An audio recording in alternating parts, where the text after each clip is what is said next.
Good morning, everyone, and a very warm welcome on behalf of Healthcare Without Harm, Climate Action Network South Asia, Lung Care Foundation, Doctors for Clean Air and Climate Action, Air Quality Life Index, and Fossil Fuel Treaty. We are a coalition of health and civil society organizations wishing you a very warm greeting on the second International Day for Clean Air for Blue Skies.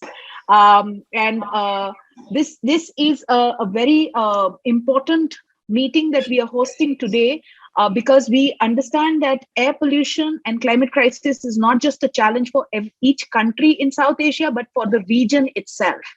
And I mean, air pollution and climate crisis does not have any boundaries. We've also seen there is enough unequivocal evidence that fossil fuels are driving the climate crisis and contributing to the global air pollution. And as a region, South Asia finds itself as one of the most vulnerable regions to the climate crisis and to the air pollution problem. India, Pakistan, Nepal, Bangladesh, Bhutan, we are one of the worst affected because of air pollution. I mean, there is enough evidence. Out of the 50 worst polluted cities in the world in 2020, 42 were in South Asia region, and that should speak. I mean, that is evidence enough for us to know what threats we face. So that's the context for today's webinar. And before we proceed, I want to quickly set some housekeeping rules so that's easier for us to interact. And I'm sure a lot of you must be familiar with all the housekeeping rules, but I would like to reiterate. All the question answers go in the Q&A chat box that's there. We would try our best to answer them either live or collate them so that we can pose it to our panel at the end of this webinar. Any kind of comments that you would like to make, please make it on chat box, but questions go in question and answer box. Our event flow for the today, and I would like to again make you aware of how this program is set up so that it's easier for us to follow and interact, would be in two parts. The first part would be three key speakers who are going to present an overall big picture perspective for on the issue of air pollution and climate crisis for the region. So we have in the first part, Mr. Sanjay Vashisht, the Director of Climate Action Network South Asia, who would present, Dr. Arvind Kumar, Founder Trustee of Lung Care Foundation, who would present about air pollution and health, and Dr. Kenneth Lee, Director of Air Quality Life Index, who would give us, walk us through some of the facts and figures around this topic. Then we will have a short question answer session to these three panelists. And then we will proceed to our super distinguished panel of doctors from the region, which is Dr. Abdul Majid Chaudhary from Pakistan, Lahore, Pakistan, Dr. Ramesh Chokhani from Nepal, Dr. Qazi Benur from Bangladesh, Dr. Novang Norbu from Bhutan, and Dr. Rashna Hazarika from India.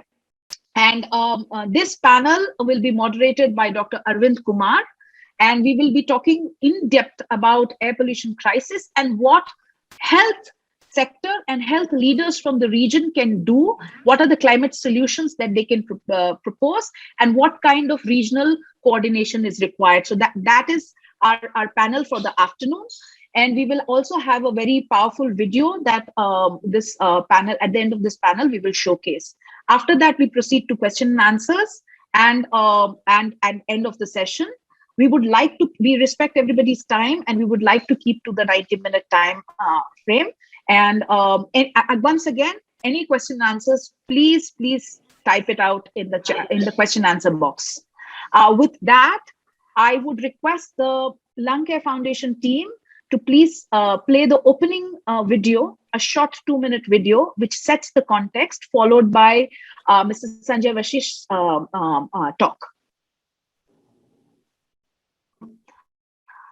Let me invite our first panelist for this. Yes, sir. Please go ahead with the next part. We'll skip this and we'll come back to it later. Sorry about that.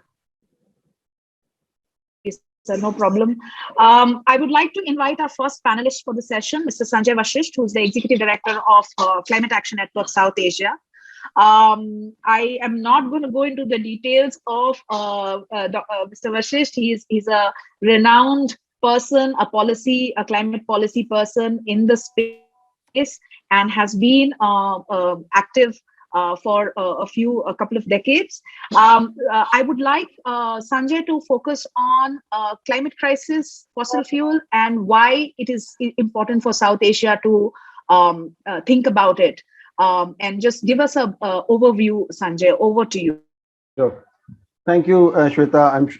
I was hoping for this video to set a context, and my inputs would have been, connecting the video that would have been played. But I'll try to improvise now. Basically, I'll touch upon both global warming as well as air pollution. If you look at the normal season cycle that we have studied in our books, in our school days, we have been taught about normal winter, spring, summer, monsoon, and then again winter. That's the cycle that we follow in South Asia. But the new normal, if you look at the kind of challenges that we face, is extreme cold. We start our year with extreme cold, followed by untimely rainfall, especially during the wheat harvesting. Suddenly, rainfall and hail and storm comes. And then later on, a long period of extreme heat and drought conditions in many parts of South Asia, followed by floods in the monsoon period. We know the heavy rainfall going on in Maharashtra, then followed by air pollution time that starts from October onwards and goes on till February. And of course, there is an extreme cold also during that period. So that's the new normal that we deal with in terms of season cycle now. Of course, Intergovernmental Panel on Climate Change has already proven again that the climate change has been caused by human interference in the natural systems, deforestation, transportation, vehicular emissions also leading to carbon emissions in the atmosphere, urbanization. All these has been the factors that has contributed to climate change. And as a result, their high intensity of impact in the form of disasters. Not only in South Asia, we know that recently New Jersey and New York has been hit by Ida, cyclone Ida, and that has caused flood conditions there also. So even those who have caused this as a problem are also not spared with it. So while in climate change, that's the status. Even in air pollution, that's the status. There's those who have caused air pollution are getting affected because of this. Whatever we are building as an infrastructure, either in the form of bridges or in the form of urban centers and all that, they all are compromised in the next neo-normal seasons that hit us.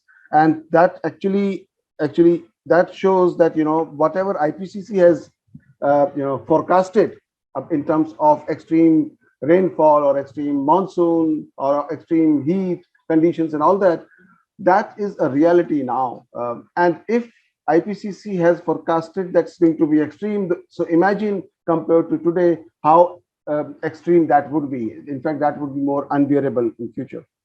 Fossil fuels are responsible for this, we all know.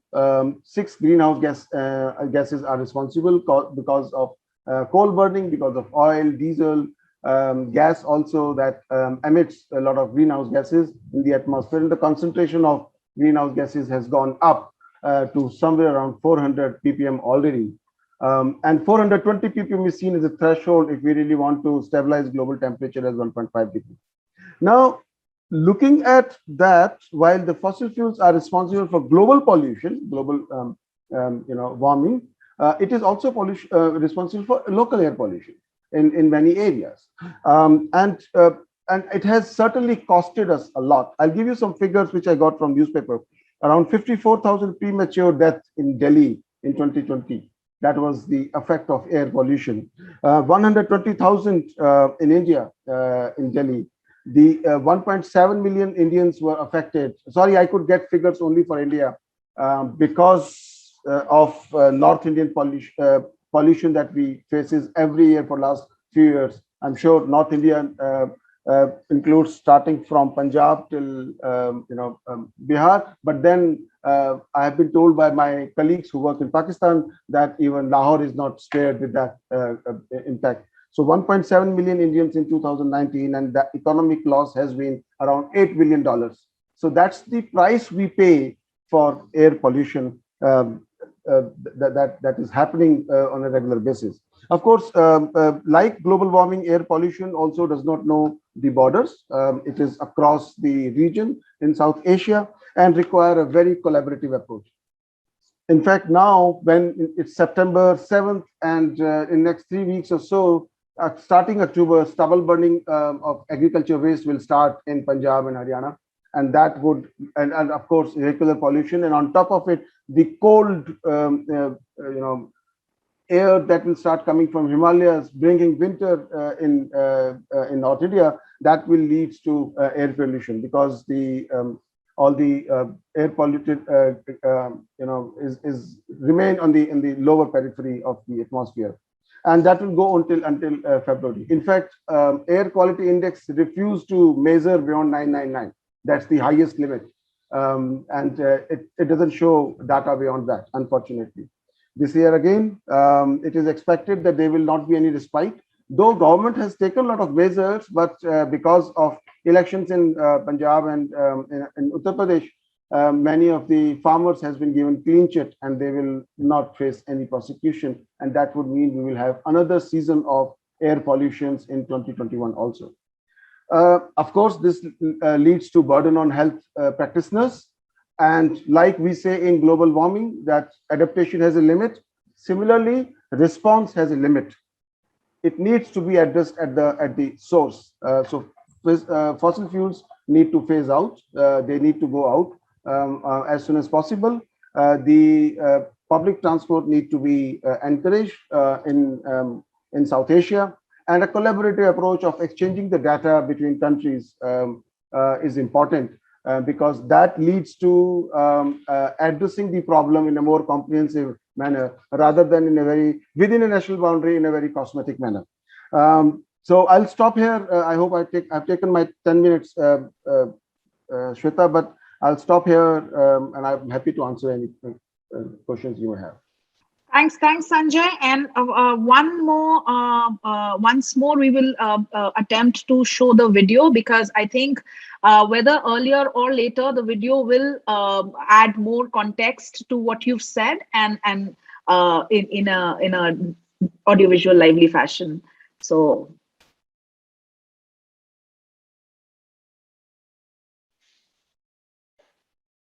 आपको वो गाना याद होगा, कल क्या होगा किसको पता, अभी जिंदगी का ले लो मजा।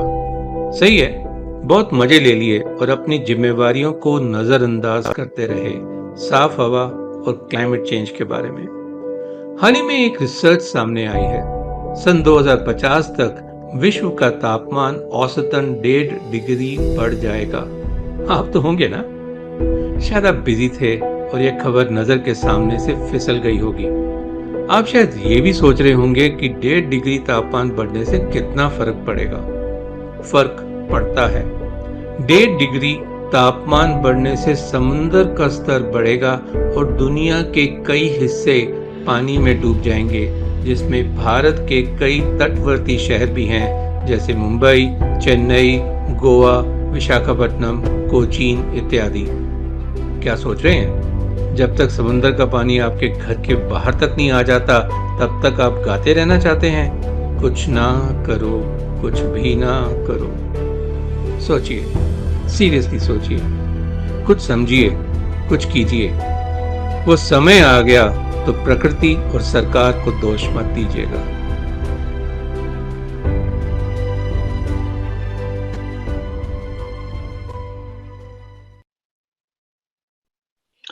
Thank you, LCF team, for making this video happen. I think it very crisply and beautifully summarizes what Sanjay has talked about planetary health. And I would like to now invite Dr. Arvind Kumar, who is, again, needs no introduction. He's a champion of clean air and health, not just in India, but globally. And he's the founder trustee of Lung Care Foundation and the vision behind the Doctors for Clean Air and Climate Action. I would like, Dr. Kumar, sir, I would like you to talk about human health, fossil fuel, air pollution, climate change, and human health impact, and why residents in South Asia need to be concerned and need to do something. Thank you, Shweta, and a very warm good morning to all our distinguished guests from India, and most importantly, a very, very warm good morning to our distinguished friends from South Asian regions, Pakistan, Bangladesh, Nepal, and Bhutan, and a warm good morning to Dr. Kenneth Lee. I don't know which part of the world he's joining from, but a warm welcome to you too, sir.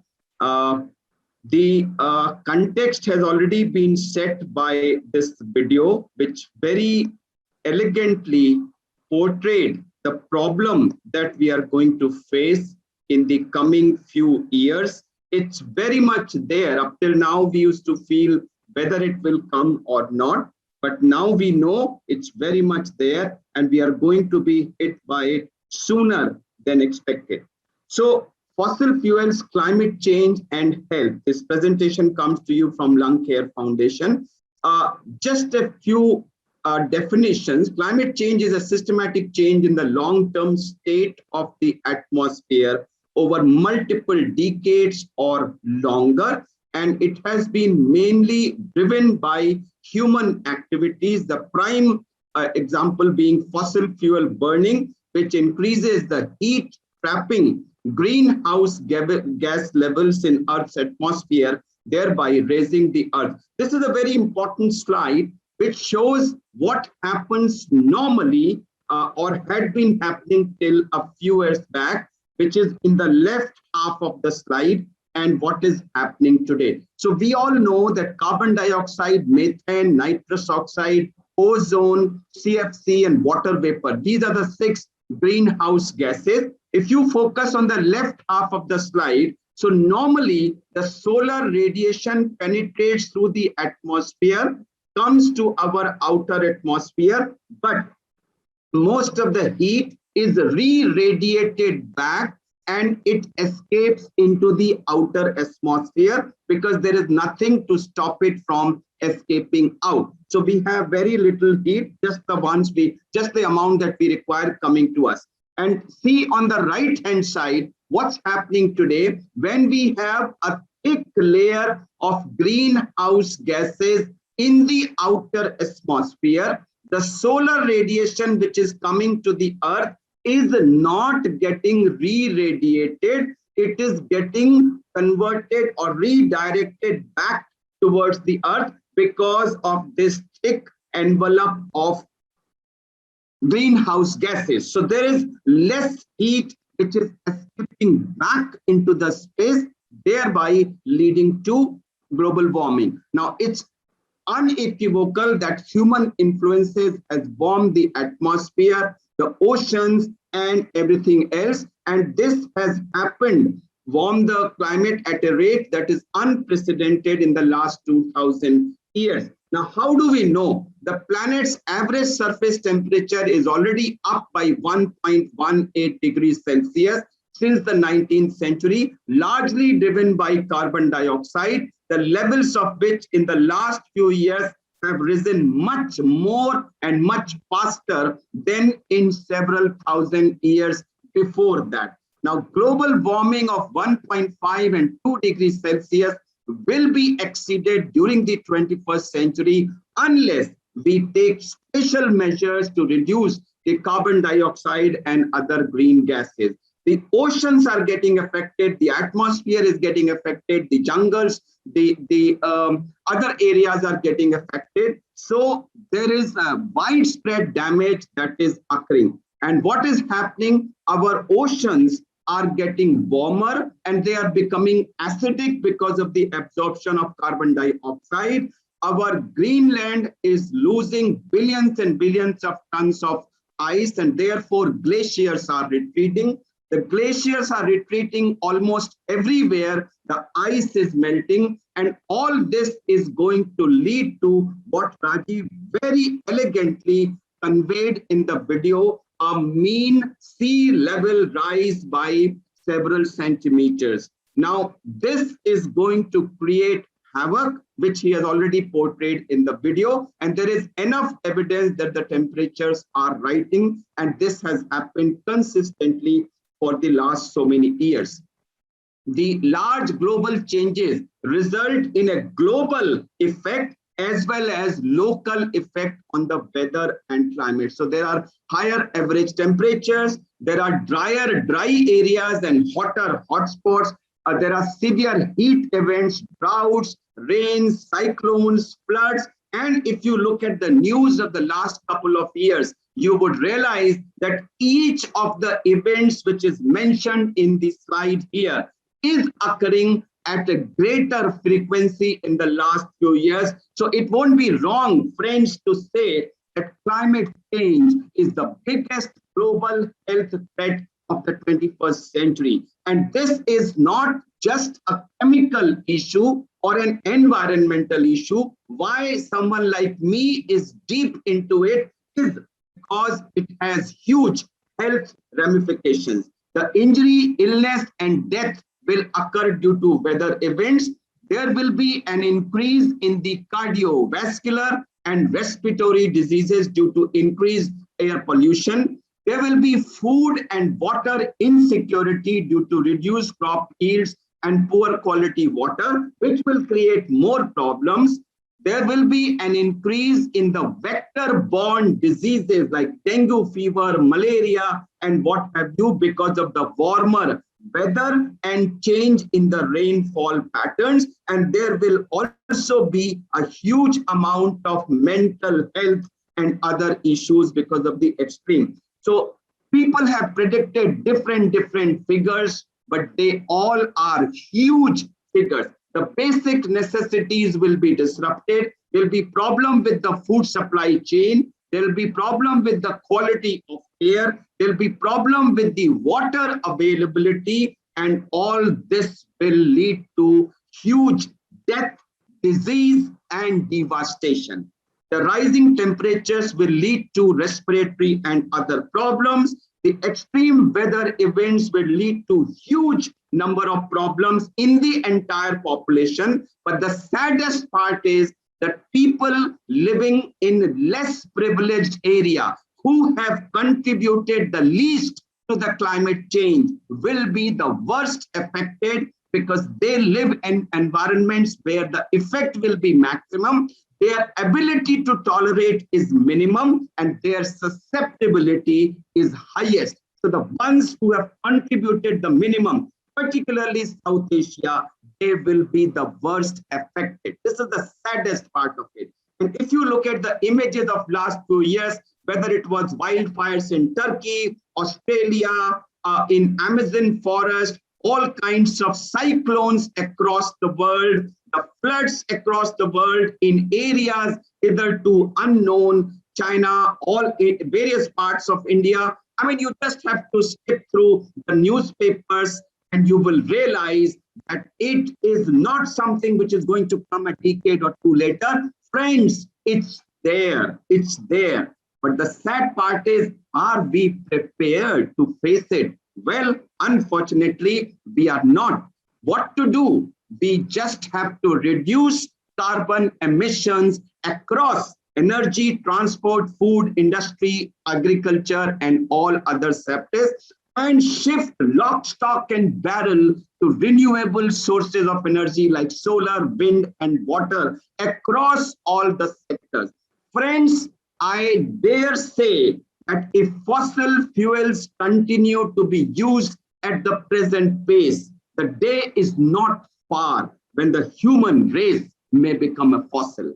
And therefore, who better in this position to take up this issue and wage a war than doctors? Why doctors? Well, the answer is obvious. Friends, we are the people who are going to see, or we are already seeing the effect of these changes. And when we talk to people that, friends, it's not a chemical issue, it's not a temperature issue, it's a health issue, it's a survival issue, people will listen to us. So we, the doctors, are motivated people, and we are in a much better position to motivate. So therefore, why should this motivator group not take leadership across Southeast Asia and create an example for the doctors from across the world to follow? So this Doctors for Clean Air is not an India-based or a Delhi-based organization.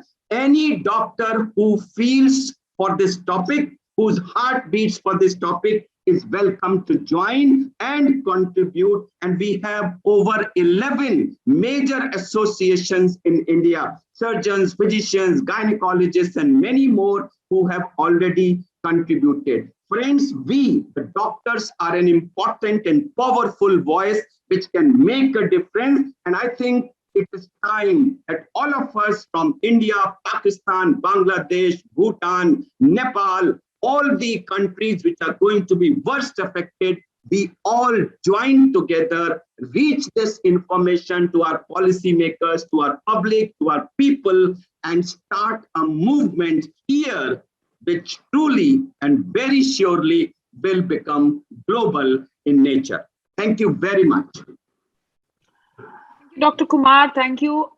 This was absolutely phenomenal and amazing presentation that you've covered, from the basics to the importance of health, and the most important part, that the importance of health leadership, to examine the issue from the health lens and guide the policymakers in decision making that keeps health at the center of all decision making and ensures that human health and planetary health is protected going forward.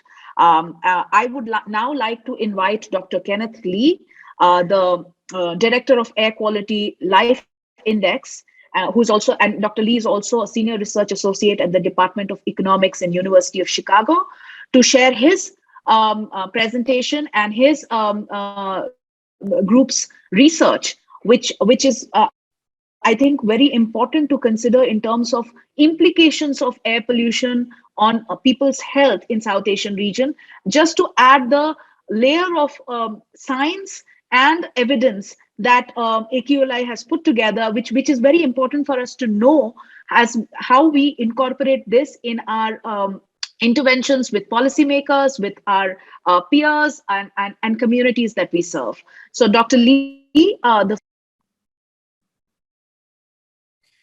Thank you so much, Shweta. I just want to say that it's a great honor to be participating in this webinar with so many amazing doctors and professionals working on clean air and environmental issues in the South Asia region. I'm currently in North America, but as Dr. Kumar would know, South Asia holds a big place in my heart. And I spent a few wonderful years in Delhi getting to know some of you. My presentation today, let's see, can you see this? Great. Okay, so I'm going to give highlights from our latest 2021 AQLI annual update. And I've prepared some slides here just to quickly walk you through some of the things that we find. Our research indicates that air pollution is the greatest external threat to human health globally. And as we all know, it's primarily caused by fossil fuel combustion. Now, as many of the doctors in this webinar could explain, scientists have shown for decades now that exposure to particulate pollution leads to increased rates of mortality and morbidity. But in many places in the world, awareness remains relatively low, and there's a need for greater policy action. We recently updated the AQLI using data on PM2.5 levels globally from 2019. All of the reports are available on our website. And when we talk about air pollution, we tend to face two common questions. How bad is air pollution in my community, the community where I live? And what effect does sustained exposure to air pollution have on my life expectancy? Now, a key factor that answers all these questions is data. But in many parts of South Asia, there are very little ground level monitors, very little data that's available. But satellites provide reliable, geographically sensitive pollution coverage, even in places where there is no ground level data. And so here's a snapshot of satellite-derived PM2.5 levels across South Asia in 2019. You can see that this is the part of the world that is the darkest on the map, meaning the pollution is the highest. And the pollution is really extremely high across the Indo-Gangetic Plains, as well as this part of Bangladesh and here in Pakistan. So when we look at the time trends of the satellite data, we see that South Asia by far has the highest levels of PM2.5 concentrations in the world. Not only that, it's been rising for the past 10 to 15 years. On the other hand, you see China used to have some of the worst air pollution in the world, but since 2012 or 2013 or so, has been able to decrease its average concentrations by about 30% through clean air policies. As Dr. Kumar explained, air pollution is being exacerbated by climate change. As we've been seeing over the past couple of years, climate change is causing drier conditions, droughts, and we're seeing wildfires create PM2.5 that travels thousands of miles, reaching populations that aren't even used to having air pollution. So one view of the future world is one in which air pollution becomes even worse as the climate continues to warm. So what is the impact of sustained exposure to particulate air pollution on life expectancy? So my colleagues and our team at the Energy Policy Institute at UChicago created the Air Quality Life Index, which converts air pollution concentrations into their impact on life expectancy. The AQLI essentially combines the satellite data that I showed you with economics research estimating the causal impact of sustained exposure to pollution on life expectancy. And what it does is the research actually takes advantage of a natural policy experiment in China that exposed one group of people to a much higher level of pollution than another. And so over time, the researchers were able to isolate the causal effect of pollution exposure from other factors that affect health. And the relationship that they came to was roughly each additional 10 microgram per cubic meter increase in PM2.5 reduces life expectancy by 0.98 years. So combining the satellite data with the research estimates, the AQI lets users zoom into any community in the world and answer the question, how much longer would the people here live if air pollution complied with the WHO guideline? So what we find is that the life expectancy impact of PM2.5 exposure is the highest amongst all of the leading causes of death in the world. PM2.5 kills more people than child and maternal malnutrition, poor water and sanitation, and even active smoking. The impacts of air pollution are also the greatest in South Asia. So here are some snapshots. In India, the average PM2.5 level in 2019 was 70.5 micrograms per cubic meter. If India were able to reduce that to 10 micrograms per cubic meter, which is the WHO guideline, the implication of the research is that the average person would gain 5.9 years of life expectancy. That number is 5.4 years in Bangladesh, 5 years in Nepal, 3.9 years in Pakistan, 2.4 years in Bhutan, and 0.9 years in Sri Lanka. The impacts of air pollution are even greater in the Indo-Gangetic Plains, which is the region that faces the most extreme levels of air pollution in the world. So here's a zoom in on Uttar Pradesh, and you can see that PM2.5 in Lucknow, for instance, was 123.7 micrograms per cubic meter in 2019. That's more than 12 times higher than the WHO standard. And you can see on the left that since 1998, there's been an upward trend in this state.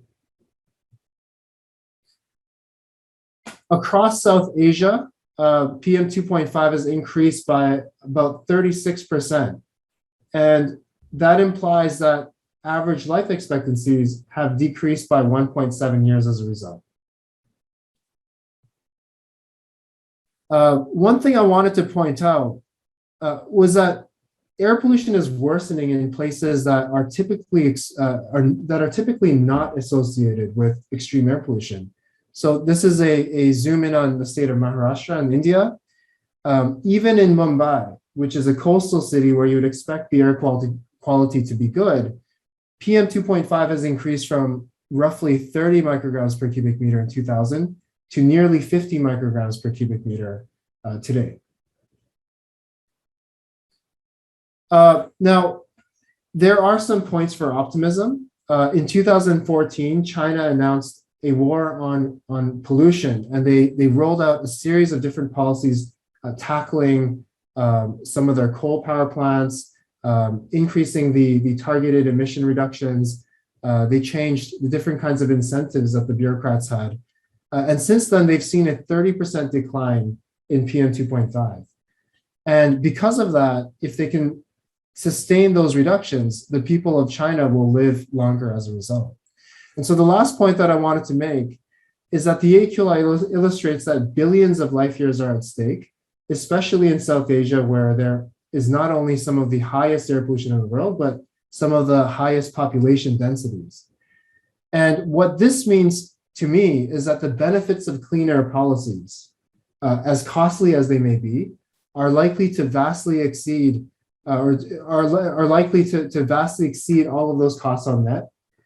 And if you look at what the life expectancy gain might be on average from a 30% permanent reduction in PM 2.5, so similar to what China achieved in about 6 years, you see that there are massive gains to be had across the region.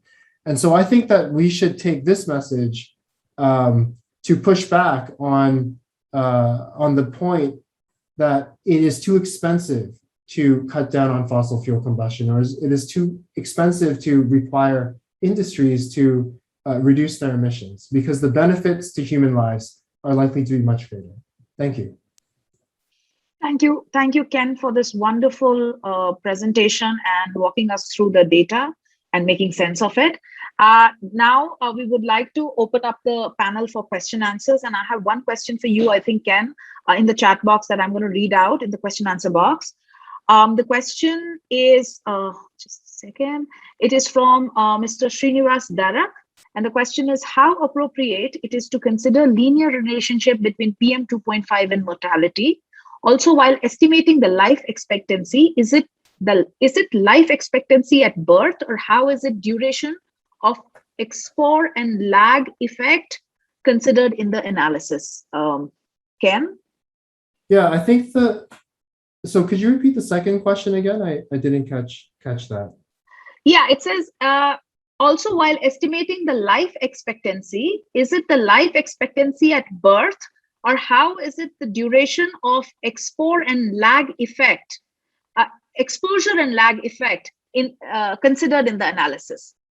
Yeah, I think these are two fantastic questions.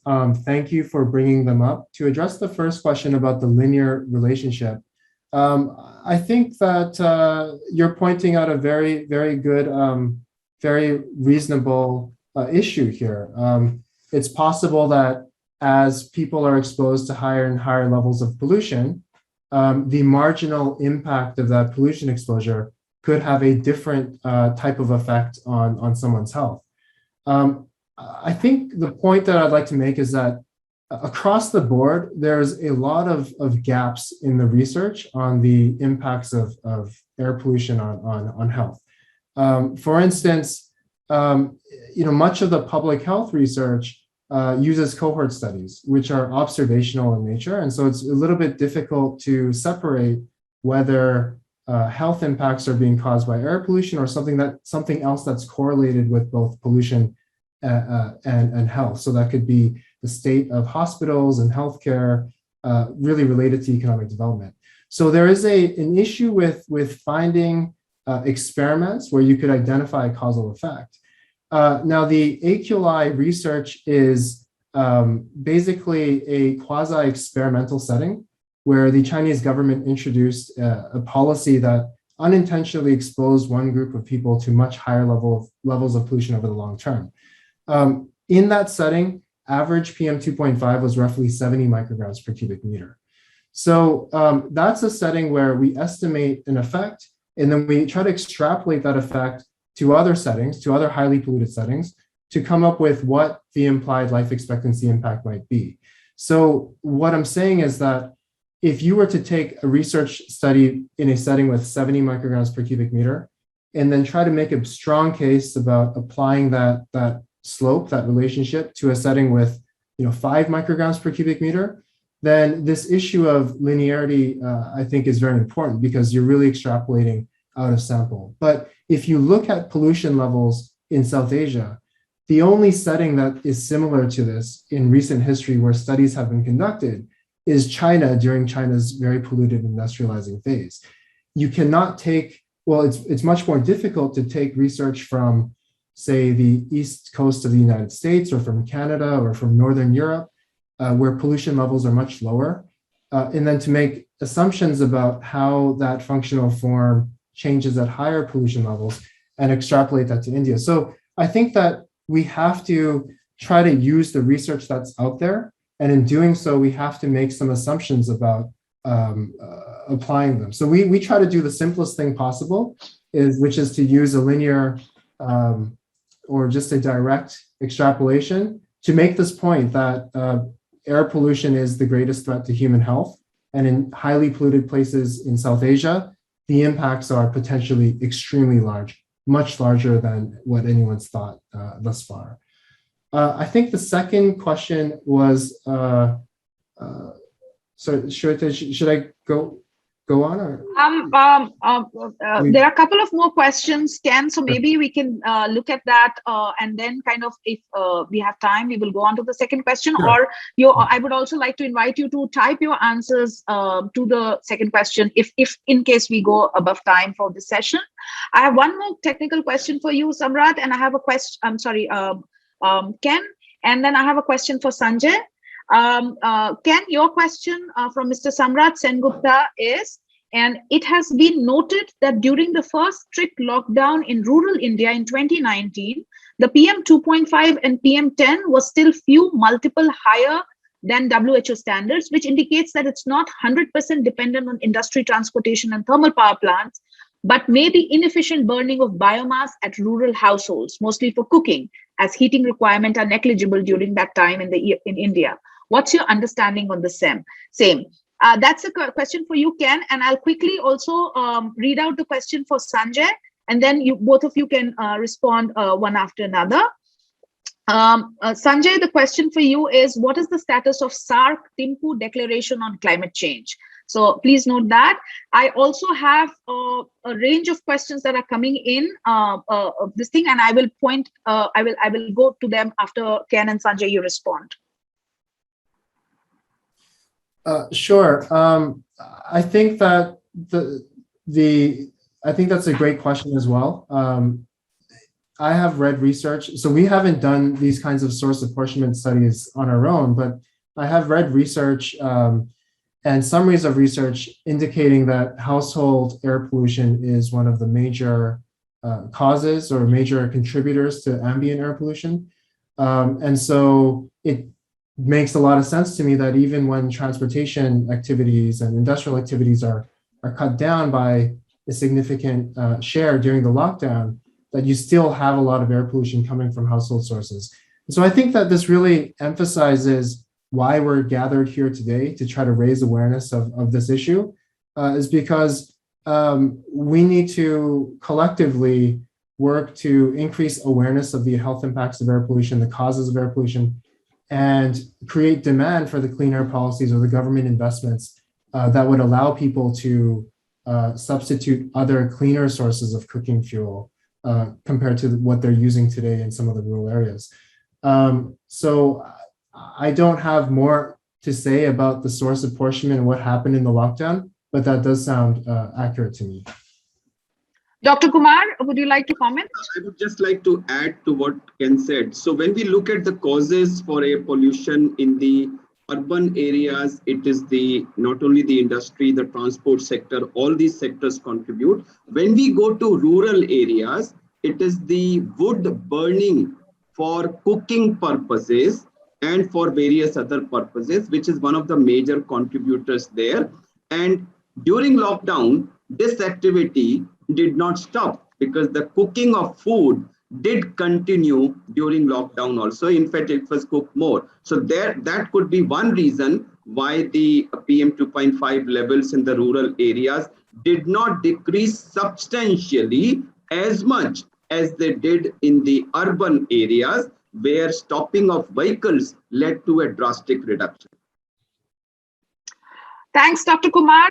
Sanjay, your response, Yeah. and after that, Dr. Kumar, I will take one question for you, and we will move on to the next session, next segment. Sanjay, your response, please. Yeah, Shweta. SAARC Thimphu Climate Declaration was agreed in 2010. Of course, it was a political declaration where all head of the states agreed to take action on climate change.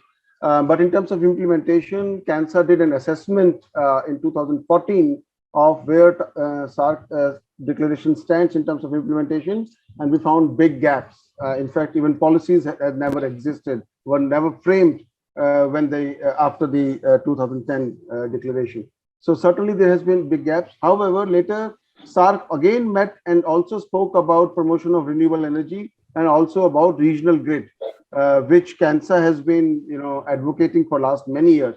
And now slowly when we are looking at renewable energy grid, there is a very positive approach towards that. But we will see most of the SAARC declaration of Thimphu as well as climate change now exist within the national boundaries of countries in the form of national determined contributions or national adaptation plans. But unfortunately, they will not be effective if they remain within national boundaries. They need to be spread and coordinated within the regional boundary. Thanks, Sanjay.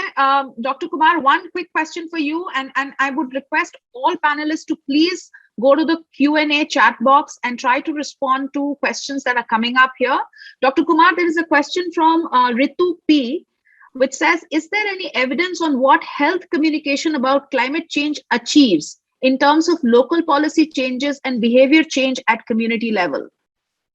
Well, there is a lot of evidence that for action to be taken on any problem, the first thing that is needed is awareness of that problem, awareness of the magnitude and the gravity of that problem, how it is impacting you, and then only you can expect a corrective action to come. Sadly, what has happened is that the health ill effects of air pollution and also all the effects of climate change, these are even today, despite so much of media attention, not known to public as well and in as much depth as they need to be. And that is one of the reasons why these topics tend to be neglected.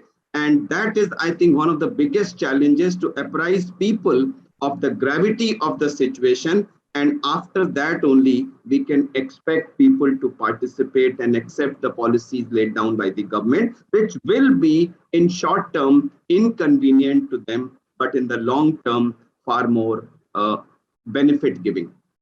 Shweta. Thank you, Dr. Kumar. Thank you for your response. Once again, request to all participants to type in your questions in the Q&A box, and request all panelists to please have a look at those questions and try to respond. There are many questions coming in. That's an evidence that there's a lot of interest, and we would like to ensure that most of these questions are answered. Having said that, I would also like to highlight one resource that Doctors for Clean Air, Lung Care Foundation, Healthcare Without Harm, CANSA, and other partners had put together earlier this year, which is a guidance document on climate and health for health professionals and generally for the public also. I've shared the link in the chat box. Please look at the guidance document. It's a very good resource to have. With this, I would like to now transition to the second and a very important segment in this webinar. I would like to invite Dr. Arvind Kumar to moderate this session. And this is a panel with our distinguished health leaders from the region, from Pakistan, India, Nepal, Bhutan, and Bangladesh. And this panel main focus of this panel is to talk about issues that health professionals are facing in context of air pollution and climate change in their region, and what are the climate solutions that we can propose together. Dr. Kumar, I would request you to please moderate this session and welcome the panelists. Thank you, Shweta. And it's indeed an honor for me to be moderating this very, very important and maybe a landmark session, because I think it will be the beginning of a great collaboration and cooperation between the various countries in South Asia amongst health professionals towards achieving the goal of clean air. It's my pleasure to introduce Dr. Qazi Bannoor. Dr. Qazi Bannoor, if you could just wave your hand, sir. Dr. Qazi Bannoor is Assistant Professor, Respiratory Medicine at National Institute of Diseases of Chest and Hospital, Dhaka, also the Joint Secretary of Bangladesh Lung Foundation. He'll be giving us the perspective from Bangladesh. It's my pleasure to introduce Professor Abdul Majid Chaudhry from Lahore, Pakistan. He's a member Board of Governors, Cancer Research and Treatment Foundation, Senior Consultant Surgeon, former Principal, Lahore Medical College, and someone who devotes a lot of time to these kind of public issues. It's my pleasure to also welcome Professor Wasim, Professor Asad, Professor Shumail, Professor Shazia, and Professor Amir Bilal, who also have joined us from Lahore and from Peshawar. Well, all of you friends from Pakistan, it's indeed a pleasure and an honor to have you here. And we are indeed grateful to all of you for sparing your time and joining us. My pleasure to introduce Dr. Ramesh Chokhani. Dr. Ramesh Chokhani is President, Nepalese Respiratory Society. He's a Senior Consultant Pulmonologist at Novik International Hospital, Kathmandu, Nepal. Dr. Ramesh, welcome to you, sir. My pleasure to introduce Dr. Nawang Norbu. He is Director, Bhutan Ecological Society, Head Max Planck Research Partner Group in Bhutan. Dr. Norbu, it's a pleasure to have you. And last but not the least, my pleasure to introduce my dear colleague, Dr. Rashna Hazarika from Guwahati, Northeast India. Dr. Rashna is a practicing pediatrician, very, very active member of the Doctors for Clean Air Network, someone who is very passionate about this topic and devotes a lot of time.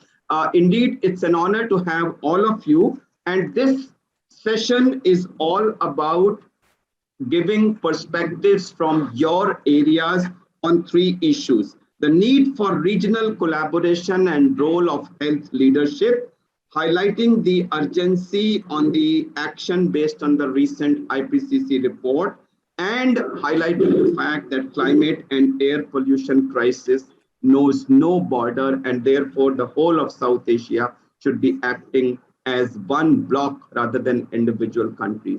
So if I may start from Professor Abdul Majid Chaudhry, sir, I would hand over the mic to you. We have 20 minutes for this session. There are 5 speakers, so I would request each one of you to take about 2 to 3 minutes. Give the perspective of pollution in your country, your views on what role the health professionals should be playing, and the need for South Asian cooperation. Professor Abdul Majid Chaudhry, sir. Greetings from Lahore to all the participants and all the friends from Southeast Asian countries. I must commend the efforts of Professor Arvind Kumar, an old friend, for highlighting this very, very serious health problem globally. I think in this part of the world, there has been an uncontrolled population explosion. That's one reason. I think anything and everything which in the form of development is done becomes disproportionate with the passage of time. The public transport in Southeast Asia is not really the ideal one. So people have to go after their own, and own transport. And look at Delhi, or look at Lahore, or look at Peshawar, and look at Dhaka. I think they are desperately overcrowded. And that's one big problem that, we are having such a big pollution. And, and with this population, the cities have expanded, and all the kilns which were used to be outside the premises of the city, they have been now included in the city itself. And of course, the factories as well. And I think, and the other thing, particularly in Punjab, both in Indian Punjab and Pakistani Punjab, at the end of the cultivation, it's very easy to burn the remains of the crops. And I tell you, it's a big, big problem, both in India and depending upon, of course, the flow of air. From Pakistan, it goes to India or vice versa. So that's another very big problem. I think as doctors, we need to sensitize our governments, we need to sensitize people, and advise the government and the government and, of course, the political elites that this is a big problem in whole of this region. It's honestly nothing to be proud of that 42 most polluted cities of the world, they are in this part of the world. Honestly, it's very sad. And I think, we need to, I think the SAARC organization has to be very active. I think, irrespective of their differences, I think they must join hands to curb this pollution in whole of the region. I think that will be service not only to the region but service to humanity. These are my comments. And the other thing is that I think the jungle mafias in whole of this region, they have been going unabated, and the cutting of trees and widening the roads. I think that has done another thing. In Pakistan, they have planned to have 1 billion tree transplantation. I think it should be done every year, everywhere, and that's probably one way one can, curb this madness. Thank you very much. Thank you, sir. Thank you for highlighting that it's actually a major problem in Pakistan as well. Sensitization of people is an important task. Doctors can play an important role, and also for highlighting the need that all of us in South Asia need to collaborate. And if we do that, I think we'll be augmenting the efforts of each other. Thank you very much, sir. I now move to Dr. Qazi Bennoor from Bangladesh, who would bring us the perspective from Dhaka and also the views from Bangladesh Lung Foundation. Over to you, sir. Thank you, Professor Kumar. It's really a great pleasure for me and an honor for me to be in this august platform. I would not elaborate much about this excellent initiative. It is already has been internationally acknowledged that this type of initiative is very much important, and we all should do the best to make this platform successful. So regarding Bangladesh, as you all know, and already Dr. Kenneth Lee has very elaborately picturized the situation of Bangladesh, that here, including Dhaka, many cities are turning into gas chambers because of the increased and low quality vehicles, two-stroke engines and starting like that, because of the unplanned industrialization, because of the cities are surrounded by many unauthorized big fields, and also industrial developments, some ship breaking, and also in some areas there is strong crashing for the development of roads and others. These are adding to the havoc. I would like to go back to some history that Bangladesh Lung Foundation has started its function about 22 or 23 years back, and about 12 or 14 years back, I think so, 14 years back, we did a air pollution study in the Dhaka city. Here, the Department of Environment divided the Dhaka city in 4 zones according to the air pollution level, and they set a standard for the pollution level at that time. Those areas were industrial areas, commercial areas, residential areas, and sensitive areas like hospitals, schools, etc. We did some air pollution studies there. We calculated the amount of pollutions in the air, including the particulate matters and other gases. And we found that in every area, all the matters are much higher than the standards set by the government of Bangladesh. And interestingly, this scale was higher than the scale declared by WHO, even though we are not maintaining that scale. And later on, we did a COPD, nationwide COPD study. And we, at that time, usually knew that COPD is caused by smoking mainly. And for that, we thought that the women who are not readily smoker in our country will not be suffering from COPD much. But very surprisingly, we found that the women are suffering a lot from COPD, and the village women are the most sufferers.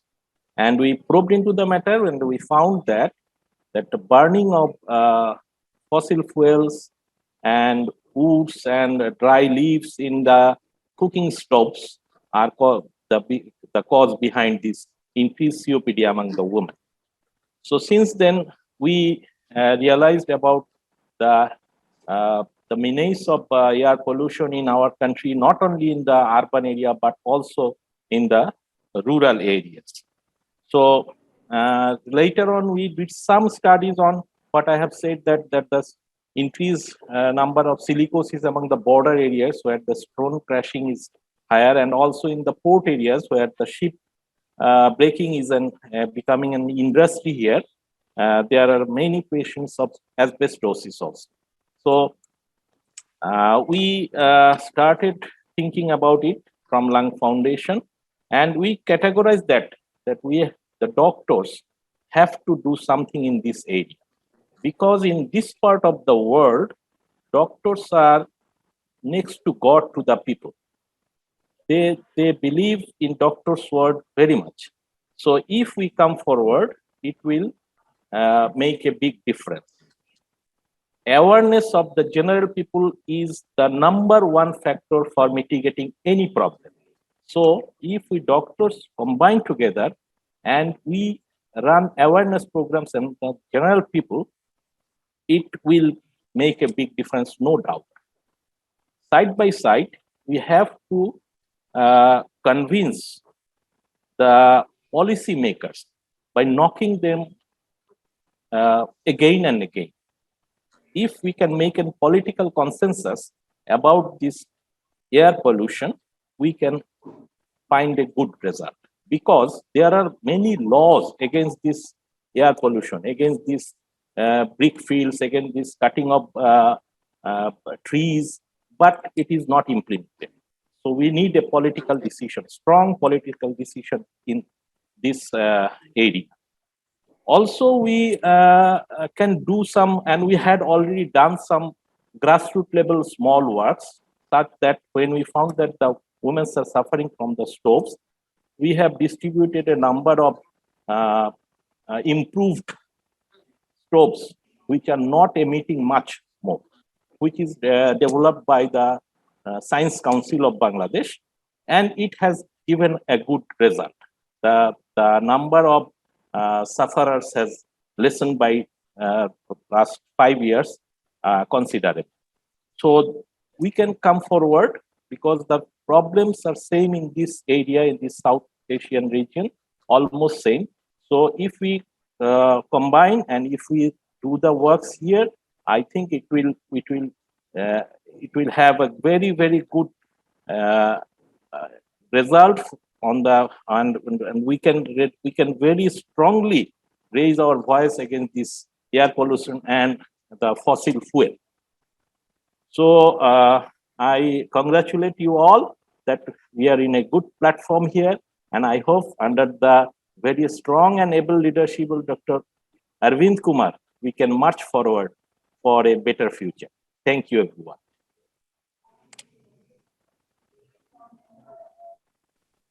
First of all, I'll differ with you. There is no leadership of Dr. Arvind Kumar.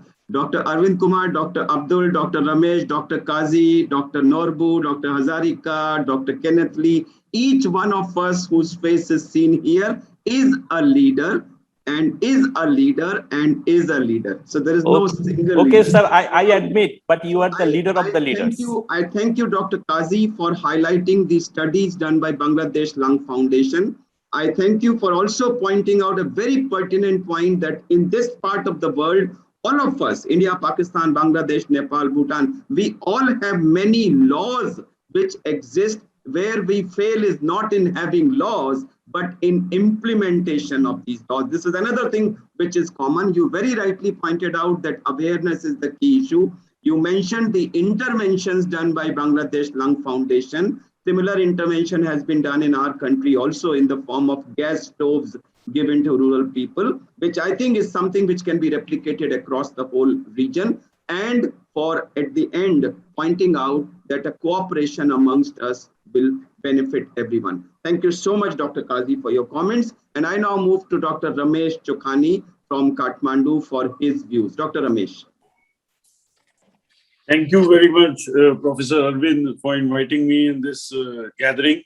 And it's my pleasure to be a part of this program. Incidentally, one study in Nepal has shown that one of the major contributors of air pollution in Nepal is biomass fuel burning. And although even fossil fuels are definitely also there, which contribute to the air pollution, but the major chunk of the pollution is due to biomass fuel burning, which is mainly from the residential use of wood logs burning for cooking. And even in many of our villages in the Tarai, people use dried cow dung cakes for burning. So these are some of the important contributors. Then we also have in the months of March, April, we have lost lots of forest fires, which contribute to the air pollution. And transports, of course, using fossil fuels are another important reason. And industries emitting a lot of gases are yet another reason. One study has also shown that in Nepal, about 35,000 people die annually due to illnesses caused by air pollution. And there is another study which has, as Dr. Kenneth Lee pointed out, that in our country, if we maintain the air pollution standards as recommended by WHO, there can be a gain of life by up to 5 years in life expectancy.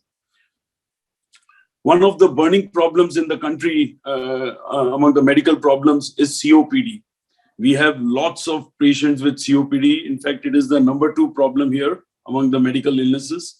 And we also have a large chunk of female COPD patients who are non-smokers. And majority of them, they have probably developed the disease due to use of biomass fuels in their kitchens, in poorly ventilated kitchens. And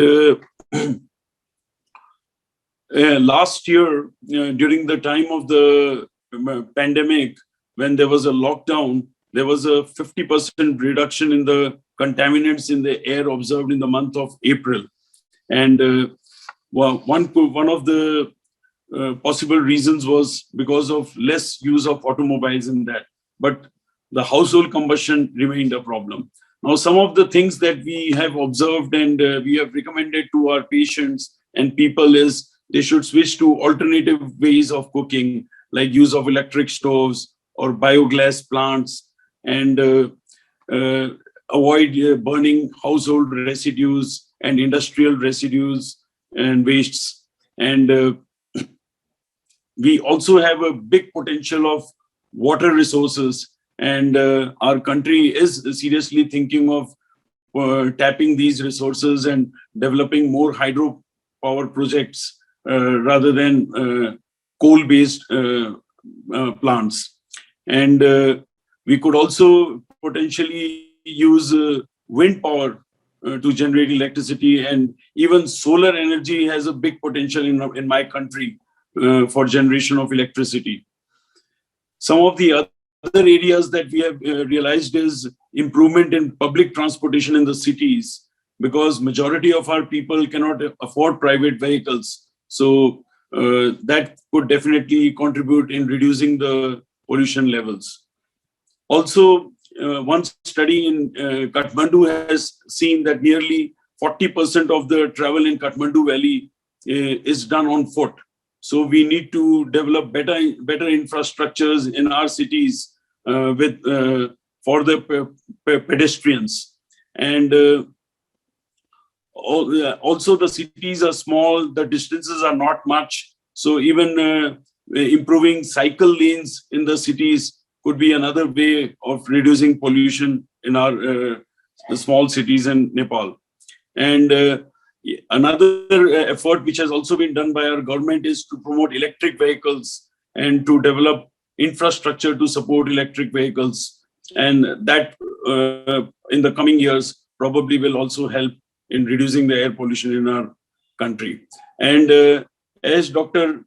Abdul Majid pointed out, I think SAARC is a very big platform, and it should play a very important role in our region to coordinate between the governments and promote better air for all of us. Thank you very much for inviting me once again. Thank you, Dr. Ramesh.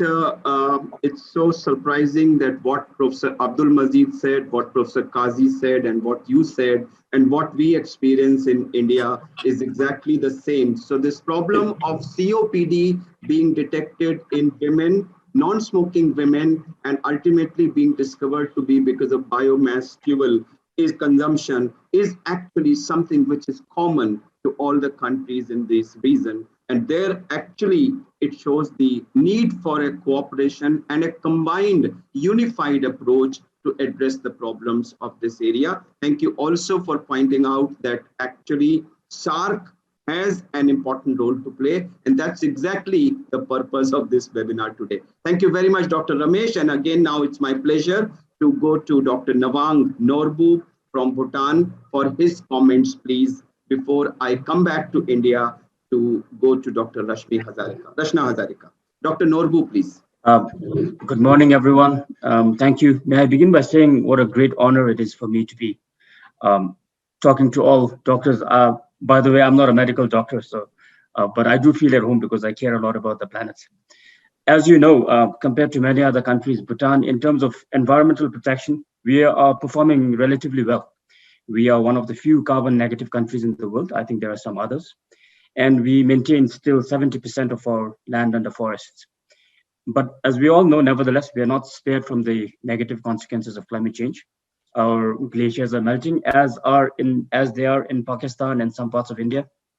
Our rainfall patterns are changing, as one of the previous speakers alluded to, and there are freak weather events.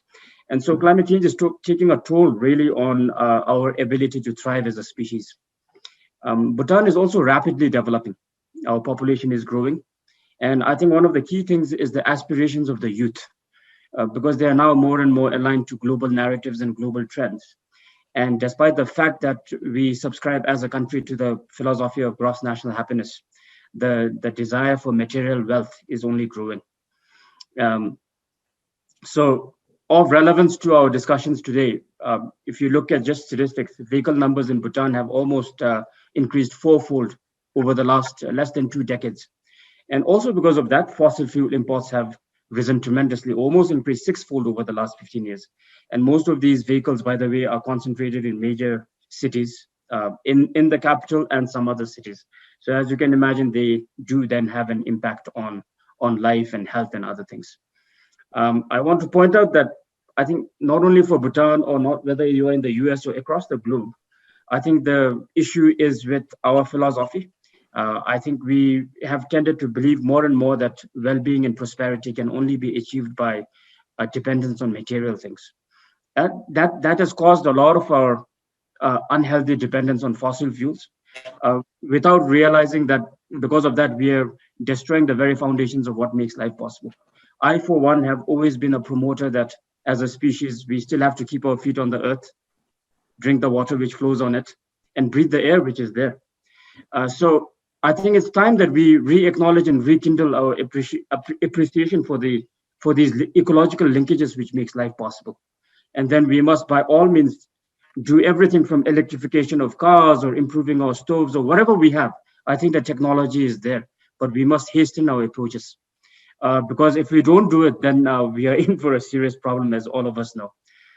So ecological constituents which have a bearing on our health, such as air quality, unfortunately, is not the domain of one nation to solve. As we all know, dust and smoke from the plains of India and Bangladesh blows all the way across the Himalayas. And global warming also knows no boundaries. So while we measure and do actions to protect our environment within each country, I think, as rightly pointed out by the previous speakers, now is the time, I think, to amplify our efforts to strengthen global networks, maybe jig institutions such as the SARC, because I think they're not as active as they should be, and really call for bold actions now, because we must allow our children to have a future where they can breathe clean air and drink from the deep wells of spirituality as well as nature. So thank you all very, very much for indulging me. Thank you so much. Thank you, Dr. Norbu. First of all, congratulations on two aspects. One is being a carbon negative country, and number two, being one of the highest countries on the happiness index, which is obvious on your face also. So congratulations on both the counts. And thank you very much for again highlighting the commonality of the problems. And also a very important aspect you pointed out, Dr. Norbu, that it is the youth who actually where lies one of the major areas. Youth are one of the major drivers of change.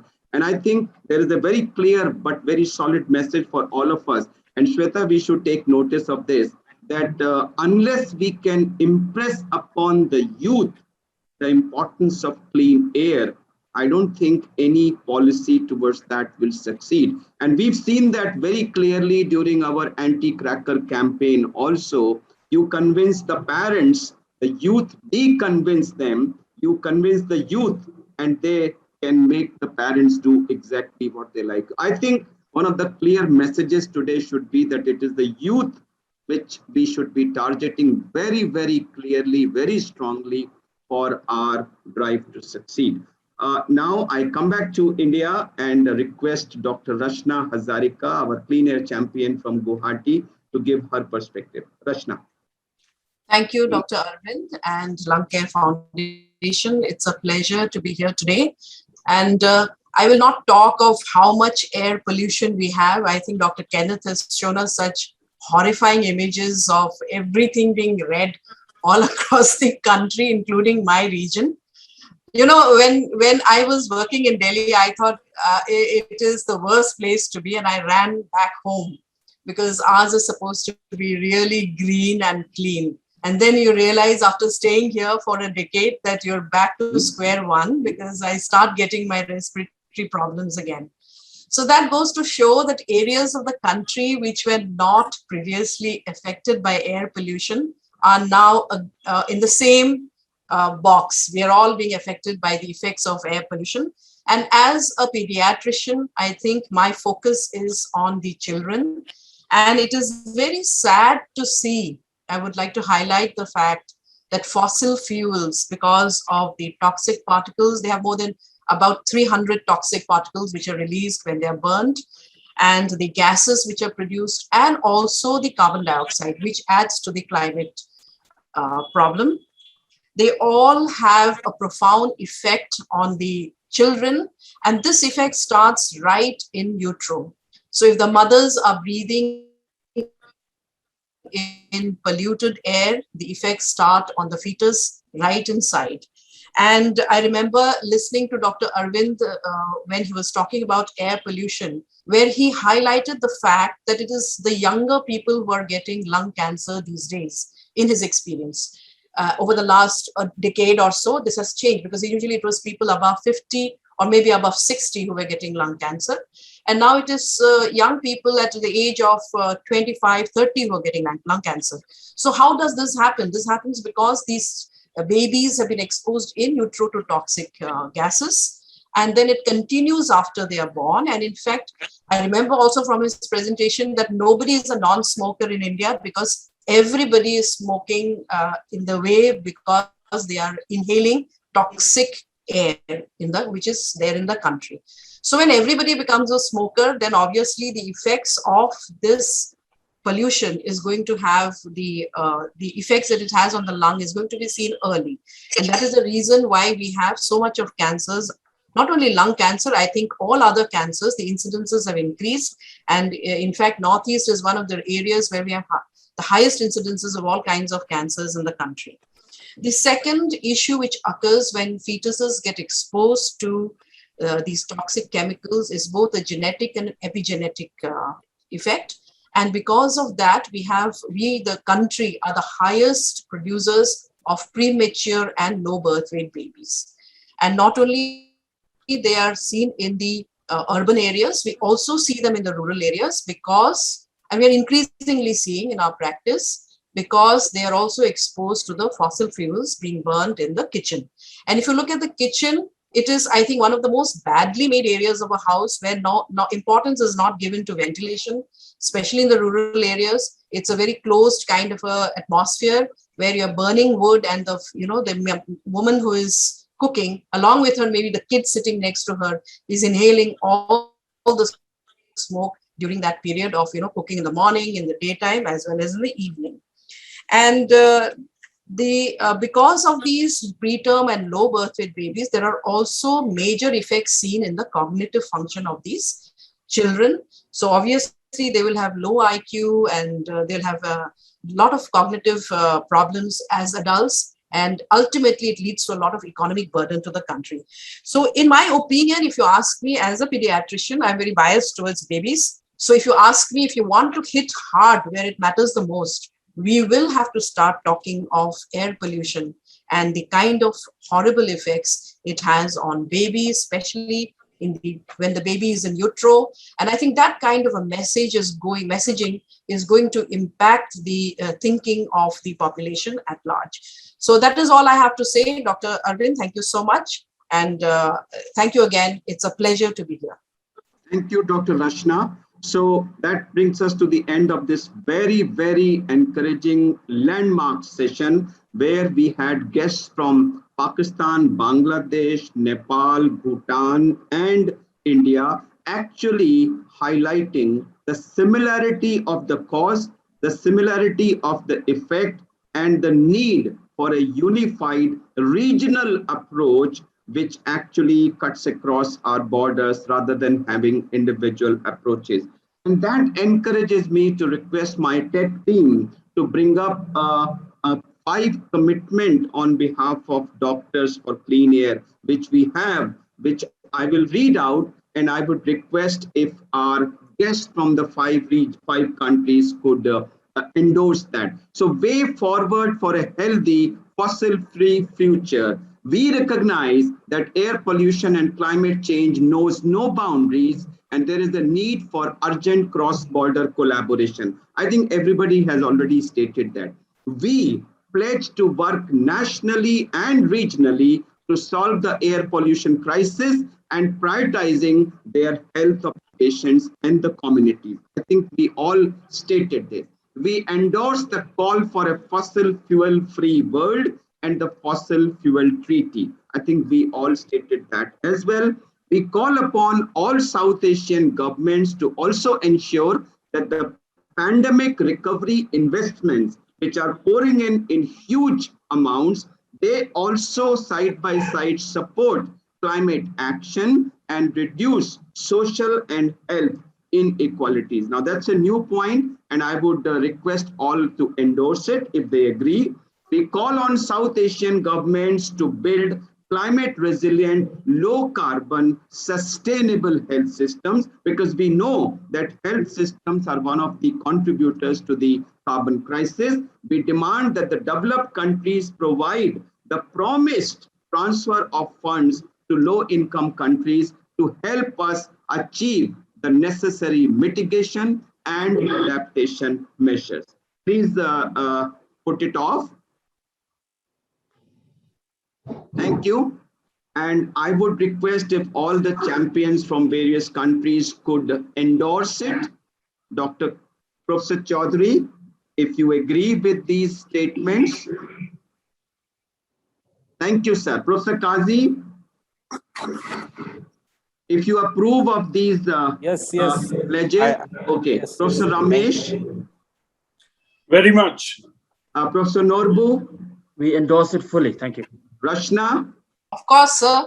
There's no Okay. other way out. So there, Mr. Vashisht, there we have 5 leading countries and clean air champions from 5 leading countries publicly endorsing this treaty. And I think it's a historic day in the fight against air pollution and climate change in this area. And I take this opportunity to thank all the distinguished participants from Pakistan, Professor Majid Chaudhary and other colleagues who are present with him, Professor Kazi Ben-Noor, Professor Ramesh Chokhani, Professor Norbu and Dr. Hazarika for their contribution. Thank you so much. Before I hand over to Shweta, I have a small announcement to make because youth were mentioned as an important area. We have another activity in the evening today, which is centered at youth. It's called Yuva Soch, Synergy Opportunities for Clean Air and Health, which is being organized by Doctors for Clean Air, United Nations Environment Program and Clean Air Fund. It's at 5 o'clock. The link for the same will be put in the chat box. If anyone is interested, you're most welcome. Thank you so much, Shweta, and over to you. Thank you. It was a pleasure conducting this session with the distinguished guests covering the 5 countries of the South Asia. Thank you. Thank you so much, sir. And thank you so much, all distinguished panelists and health leaders from the region. And I know we are at time, but I'm going to request 4 minutes more. And I'm being very specific about 4 minutes. I mean, there were a lot of question and answers, and I've seen that a lot of our panelists have very actively responded, Ken especially. So thanks for that. I will not take up any more questions, but we have a video that sums up the commitments of all our health leaders and champions from the region. And I think this is a video that it would inspire more health professionals and more community and general public and young people to do their bit. So I would request the LCF team to please play this video endorsement, which is for 4 minutes. And with that, we will close the session today.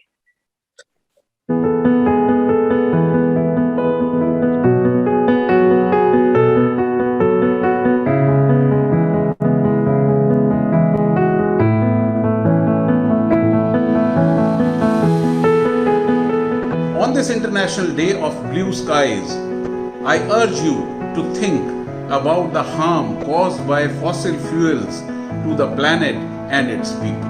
By now, it is evident that increasing air pollution caused by burning fossil fuels can lead to an increased frequency of destructions globally, thus threatening human survival. From rain on the Arctic to fires across the Boreal and the Amazon and the changing ocean currents, the warning signs couldn't be more clearer.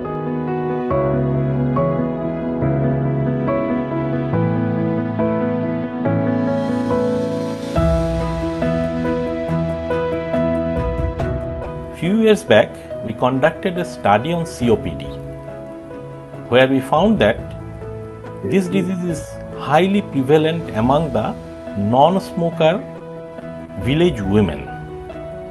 Subsequently, we investigated the matter, and it was discovered that the culprit behind this is use of fossil fuels in the cooking stoves.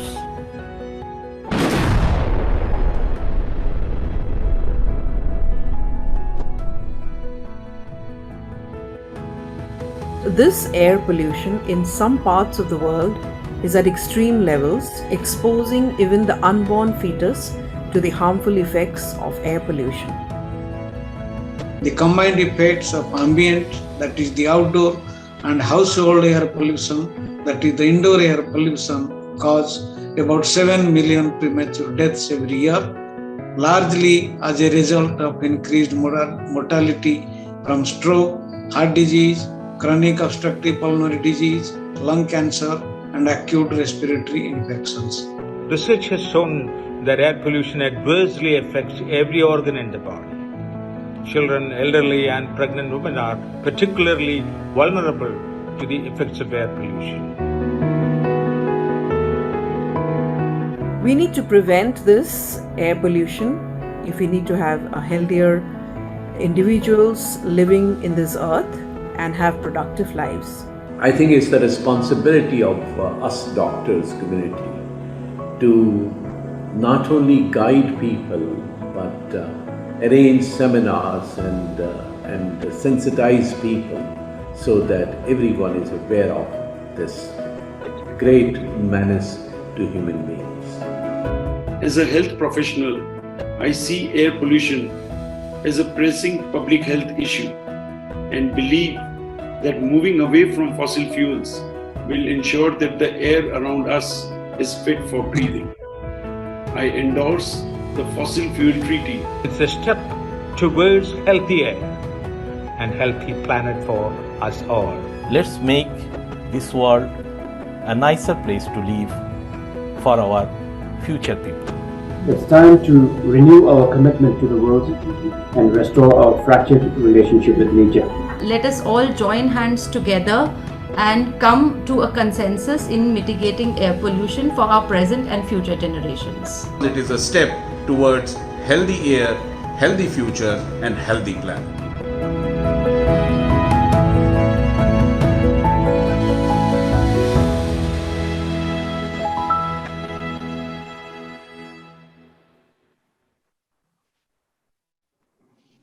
Thank you, LCF team. Dr. Kumar, would you like to mention a last few words before we close?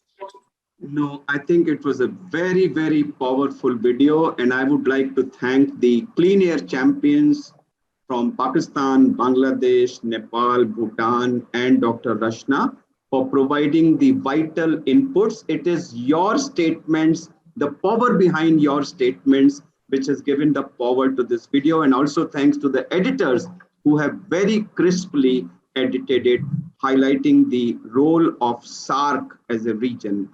Thank you very much. I think it's a very powerful video, and I would like to see this video going global and viral. Thank you, sir. And just to add to Dr. Kumar's mention, I would also like to acknowledge and thank the 5 societies, associations from India: the Indian Chest Society, the Indian Pediatric Association, the Cardiological Society of India, Association for Surgeons of India, and Medical Students Association of India, who have also endorsed this treaty and have lent their support in advancing this message, in addition to our regional champions. And this is the power that the region and the health community in the region can bring and inspire others. So I would really like to thank everyone over here for making this session so enriching and this discussion so powerful. And I would also like to mention that this is not a one-off session. This is the beginning of the collaboration in the region, and I look forward to learning and getting inspired. Dr. Kumar, last words. Before we wind up, I would repeat what you said, that this is not the end. This is not a one-off kind of event.